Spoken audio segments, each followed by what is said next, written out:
When it comes to their customers, global companies localize content. They don't go to market in France using English because they know that it wouldn't work. In order to command attention and to earn respect, they need to speak their language. And the same is true for our employees. I've worked in corporate communications in Europe for many years, normally outside of the global headquarters. Whenever I talk to employees in those locations, asking them if they saw a specific piece of content that we think they had to, or perhaps a specific campaign, they look at me as if I'm crazy. They say, I haven't got any time for that. If you measure consumption of your global content, you know that I'm right. And if you don't measure, let me tell you a little secret. Outside the home country, hardly anyone is reading it. That's why I've written this book, Localizing Employee Communications.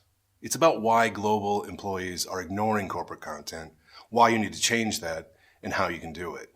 In researching this book, I spoke with nearly 30 experts from various communication disciplines.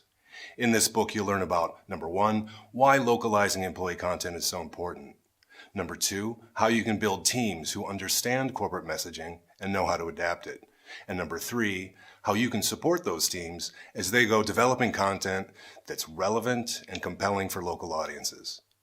To learn more about this book, follow the link below or contact me directly.